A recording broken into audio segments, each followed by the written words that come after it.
It's really lovely to see you here today. This is the first time I've actually been able to speak to humans for nearly 3 years, so it's really nice to have you here. My name's Gemma Hall. I'm the Apprenticeships Relationship Manager working at a company or an organisation called Health Education England. Our organisation is responsible for developing and training the NHS workforce. So we're here today to talk to you about apprenticeships in the NHS, and I've got two colleagues here with me from NHS Trusts who are going to talk to you all about what they do in their organisations. But first of all, just wanting to give you some idea of the types of careers that are available in the NHS. Lots of people traditionally think that the NHS is about doctors and nurses, and although they're very important people to have working in the NHS, we've got lots of other career opportunities with apprenticeships that people could choose to do. So we've got things like allied health professionals. So these are people like physiotherapists, occupational therapists, who will work with patients in hospitals and other settings as well.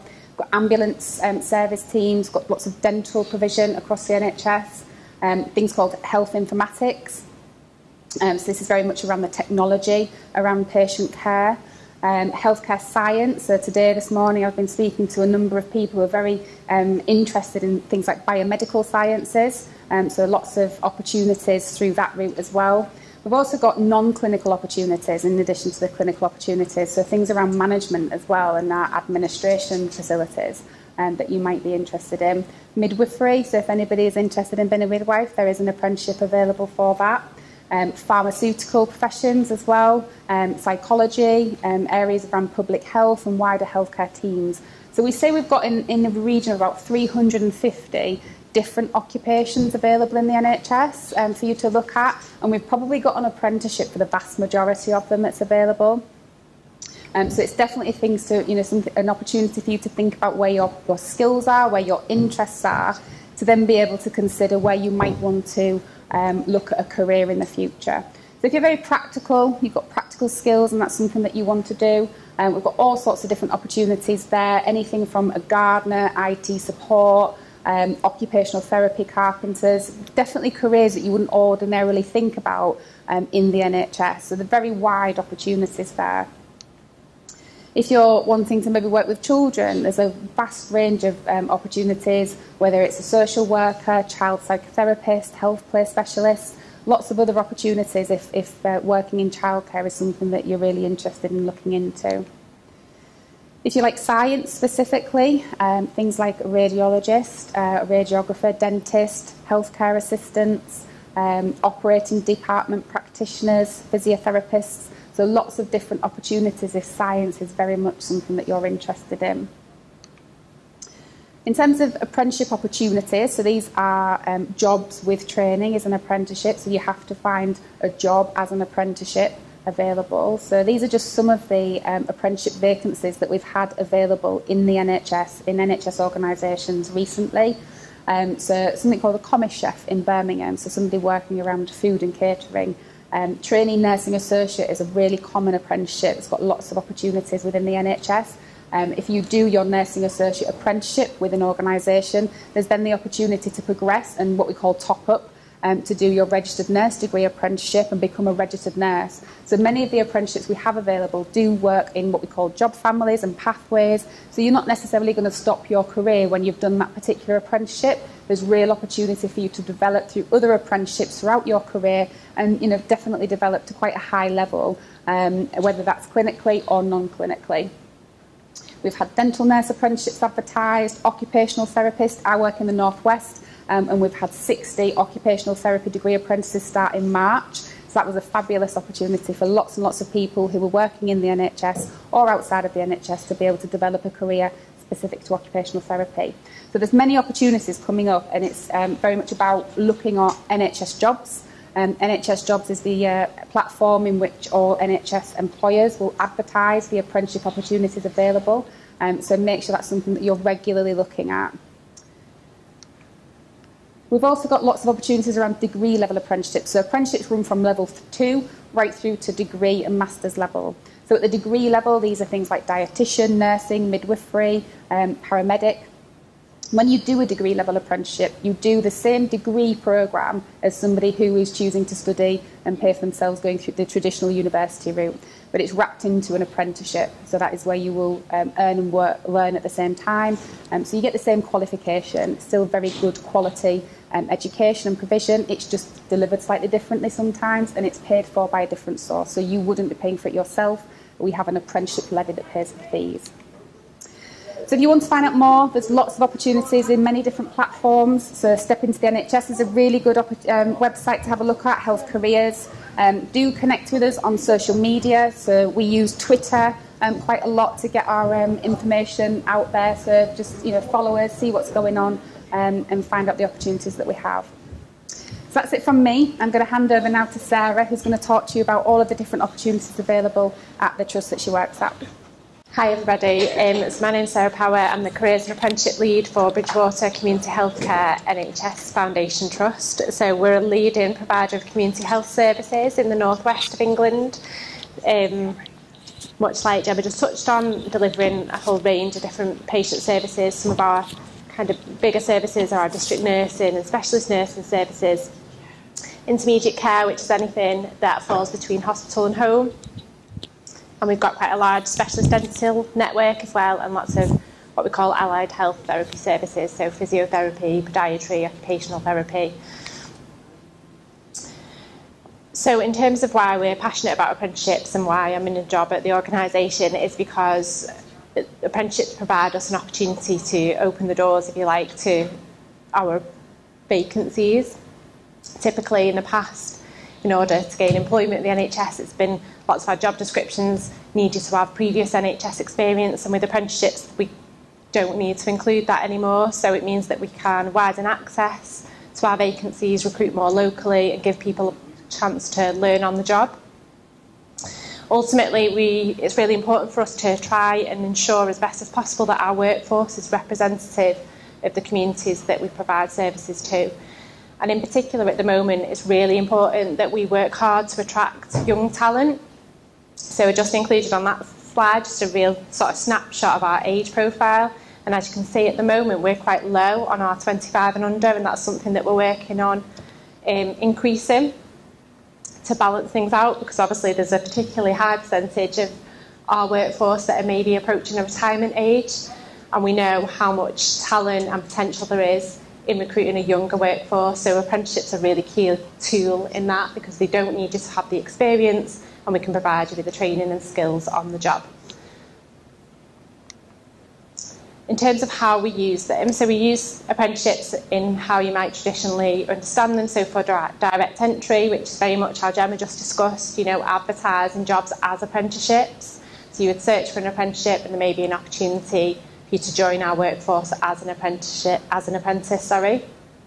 But also we use them for development and progression. And by development, that's you may have joined our workforce, so you might have applied for a substantive vacancy, so a permanent job with us, perhaps an administration job or a job with the healthcare support workforce. And then we identify an apprenticeship programme that we can fund with our levy that means you develop more skills and knowledge to do that job. Equally, we can use them for progression, so it may be that you join as part of our support workforce, and then we can fund an apprenticeship, a degree level apprenticeship or higher, in order to help you progress in your career, and on completion we're able to support you into a higher paid job as a registered professional. That's just an example of a bit of a snapshot of the kinds of apprenticeships we're currently funding for our staff at Bridgewater. So everything, Gemma just touched on some of the more common ones, like our healthcare support workers and trainee nursing associates. But you can see as well that we've got staff that are undertaking accountancy apprenticeships at master's level, and all the levels leading up to that in our finance team. We're starting our very first physiotherapy degree apprentices and occupational therapy degree apprenticeships this year, and also digital and technology master's level apprenticeships. So we're keen on increasing the number of digital apprenticeships that we offer as well. So in terms of where to find our apprenticeships, Gemma touched on that already. NHS Jobs, make sure you've got a profile, even just for insight, even if you're not sure if the NHS is for you, I'd really encourage you to register on there, set up some alerts. We have personally a careers portal on our external trust website. So there you'll be able to access any work experience opportunities that we have. We'll also advertise any direct entry apprenticeship vacancies that we might have. But equally, like Gemma said, as well as following Health Education England and Health Careers on social media, our organisation, as well as many of the other trusts, have also got their own Twitter handles or Instagram handles, Facebook handles, whatever social media platform you use. We're trying much more now to use those platforms, especially to reach out to more people, really, especially the younger generation. So I'd really encourage you to follow those Twitter handles, because we're using those more and more now if we have got opportunities to recruit to our vacancies, especially our apprenticeships. I was hoping to bring Chloe with us today. Chloe's an example of somebody that followed the pathway that Gemma described previously. So she entered our support workforce originally in a bit of a hybrid role, providing some administration and some nursing support. And then she was offered the opportunity to be funded through her trainee nursing associate apprenticeship. She was one of the first graduates in the country. And since then, Chloe went through a period of working as a nursing associate with the organisation, and then she was provided with an opportunity to top up.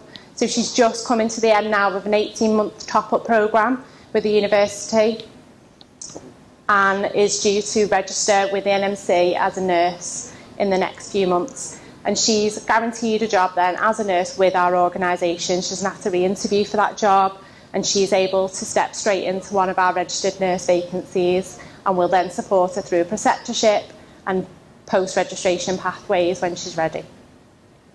So I guess the biggest thing, if Chloe was here today, she speaks for us a lot at these kind of events, and she's really keen to sort of share that she wouldn't have had that opportunity to go to university if she was to step out of not earning a salary. So right the way through her training, she's continued to earn a salary that's progressively got higher as she stepped through the pathway. And ultimately, she's no student debt, so she's not paid £30,000 or higher to gain the qualifications that she would have. And it's the same qualification, like Gemma said, that any other registered nurse has got in the country. There's no difference. The biggest difference is Chloe continued to earn a salary, and she hasn't got to pay the tuition fees herself because we funded that as an employer. So, and it's been a nice supported and gradual progression for Chloe. She was able to step along the pathway as and when she's ready. And then, just to finish, really, I brought Amelia along, so hopefully she won't mind sharing a little bit about her own experience as an apprentice with us. Yeah, so I joined the NHS when I was 17 through an apprenticeship scheme, which was the NHS Cadet scheme. So within that, I completed my level 2 business admin whilst also being on a placement 4 days a week. So I worked with the personal assistants in our head office. So I learned lots of organisational skills, how to be in an office, and after completing that apprenticeship, I then was managed to get into another role in the trust, and then through that I also then completed my level 3 business admin, and then I've just continued to progress really. So then got another promotion a couple of years later within our education team. And now I am now undertaking the level 4 project management apprenticeship with a view to, once completing that, starting to do the level 6 project management. I'm Ben, I'm the apprenticeship manager at Merseycare Foundation Trust. Now, one thing that I kind of want to get across to you guys about the NHS, kind of first and foremost, is that it's not just one massive organisation. That with the NHS, it's broken up into little individual trusts. And when I say little, I'm from probably one of the biggest ones in the Northwest that you've probably never heard of. Now, with that in mind, where we are at the moment, you could probably chuck a stone at 3 NHS trusts. So when you are looking at apprenticeships and you're looking at apprenticeships in the NHS, don't just think that you're working for the NHS. You're working for specific organisations who do specific things. So for my trust, we're predominantly a mental health trust. But within there, we've got, like Sarah just mentioned, physiotherapists, occupational therapists, so on and so forth. So when you are looking at apprenticeships, kind of don't look within your immediate area. Look at other NHS trusts that are kind of around. Now, with me being Merseycare as an organisation, we're not just based in Merseyside, because we've got services and parts of our trust that are based in Clitheroe, and then we go to Southport, then we go to Warrington, and then we go to Runcorn, which is where Sarah is based. So we're kind of all over the place. So when you are looking at apprenticeships, don't pigeonhole yourself into one kind of postcode area. Have a look around at different NHS trusts. And as well as that, look at the specialisms within those trusts as well. And what is it that you want to do? What is it that you want to look at? What is it that you want to learn? Now, off the back of that, again, sort of Gemma said it and Sarah said it, with apprenticeships, like Amelia, you can go in at the entry level of an organisation, you can go all the way through. So you can do level 2, 3, 4, 5, 6, and you can even walk out with a master's degree at the end of it, all effectively for free, because we'll pay for it all. Because we've got something that's called the Apprenticeship Levy. Now, what the Apprenticeship Levy is, it's a sort of a ring-fenced amount of money that we get, that we pay into, that we have to spend on apprenticeships. And we can't spend it on anything else. That's the only thing that we can spend it on.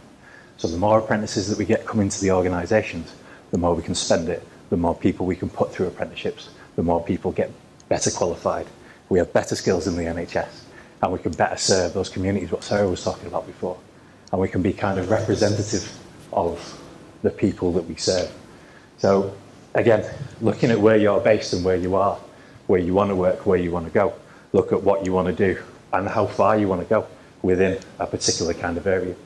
With that as well, apprenticeships give you a little bit of flexibility on the pathways that you go down and where you go. So you could come in at a level 2 or a level 3 and do something like customer service or business administration.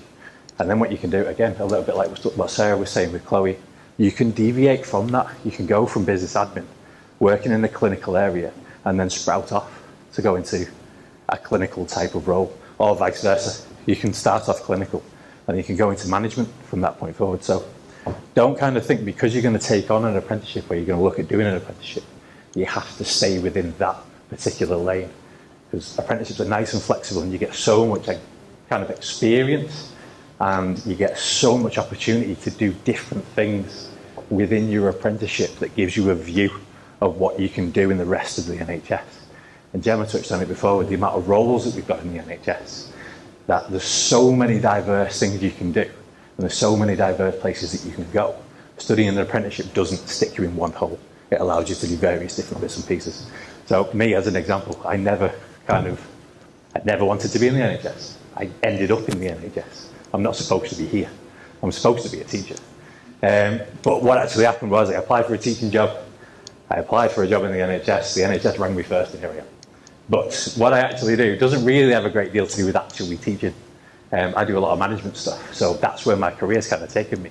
And apprenticeships allowed me to get to that point, because I am now a graduate apprentice, as well as doing my role as an apprenticeship manager. So with apprenticeships, kind of think not what you want to do kind of immediately, and not what you want to do completely in the future. Just look at what types of pathways are available to you, and what type of pathways you might be able to walk down when you're actually studying an apprentice. And the bonus is that we'll pay for it, and you don't have to pay for it, which you don't have to, take any student loans or any debt or anything like that. So with kind of that in mind, with me being from Merseycare, I suppose a bit of plug for the actual reason that I'm here. So jobs and working for us as an organisation, as Merseycare, as I say, we spread across the Northwest. So if you Google Merseycare, and we talked about this before, about Googling things rather than giving people out flyers and stuff like that. So if you Google Merseycare NHS Foundation Trust, you will see there's a map on the front of the website that will allow you to see where you're actually from and where you go. And with that, all of our apprenticeship vacancies all go on there. They all go on NHS Jobs.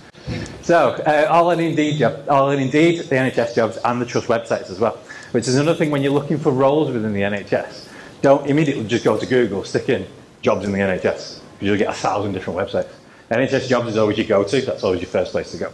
With that as well, and NHS Jobs, sign yourself up for Apprenticeship Job Alerts, and then you'll get an email, and I'm really sad that I know this, an email at 3 AM on a Tuesday morning, where you will get dropped in your inbox all the vacancies within an area that you've dictated for apprenticeships and for whatever parameters you want within there. So that's really good to kind of keep in mind when you're looking for apprenticeships. And again, not just in your area, in the wider areas. The thing we get with search engines when it comes to looking for jobs, especially apprenticeship roles, is that it asks you for a distance from a particular postcode. That particular postcode of whatever organisation it is, so for us as Merseycare, is our head office, which is in the middle of Merseyside. 10 miles, which is what most people tend to look for when they're looking for a job because they don't want to travel more than 10 miles away from the house. That takes you 10 miles away from our head office, which is nowhere near here, which is nowhere near Southport, which is nowhere near Runcorn, which is nowhere near Clitheroe. Expand it out a little bit and then actually have a look around to see how far it is away from you. So I'm going to kind of wrap it up, I guess. But yeah, apprenticeships-wise, with your roles that you're looking for, look at your entry point in and then do a little bit of research on the different types of roles that are associated with that job. If you want to be a physiotherapist, your route in is through an apprenticeship. You get your degree paid for, you go to university like everybody else. Same with being a nurse, same with being OT. If you're not too sure and you kind of want to have a little bit of a see what it's like working in the NHS, something like customer service or business administration lets you in the back door, lets you have a look around, see what services do, see what teams look like, see what management looks like, and see how the organisation actually ticks before you make a real big decision on what you want to do with it.